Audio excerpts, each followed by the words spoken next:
বিশ্বনবী খাদিজাতুল কুবরা, ওনার প্রথম স্ত্রী খাদিজাতুল কুবরা তাহেরাকে কবরের মধ্যে রেখে দিয়ে কাঁদতে শুরু করলেন, চোখের পানি ছেড়ে অনেক দোয়া করলেন। দোয়া শেষে সব সাহাবারা ঘরে ফিরে যায়, বিশ্বনবী যায় না। সাইয়েদনা আবু বকর বললেন, ও নবী চলেন ঘরে যাই। অনেক তো দোয়া করলেন, বিশ্বনবী বললেন, আবু বকর তুমি যাও, আমি যাব না। এইটা সাধারণ মহিলা না, এটা বিপদের দিনের সঙ্গিনী খাদিজা। মক্কায় যখন আমার কেউ ছিল না, খাদিজা আমারে ভুলে নাই। এই একটাই মহিলা, যেই মহিলাকে আল্লাহ আরশের উপর থেকে সালাম দিয়েছে, মহিলাটার নাম খাদিজা। আল্লাহু আকবার। আমার সব সন্তান আল্লাহ খাদিজার পেট থেকে দিয়েছে।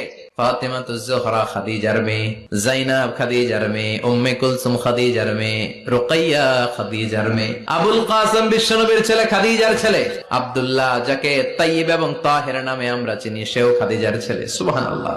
ও আবু বকর, আমার এই কলিজার টুকরা প্রিয়তমা খাদিজারে রেখে দিয়ে কেমনে বাসায় যায়? তুমি যাও। এখনই মুনকার নাকির এসে খাদিজারে প্রশ্ন করবে, আমি দেখব খাদিজা উত্তর দিতে পারে কিনা। আর প্রশ্নের উত্তর যদি ভুল করে ফেলে, কবরের উপর থেকে আমি নিজে প্রশ্নের উত্তর দিয়ে দেব।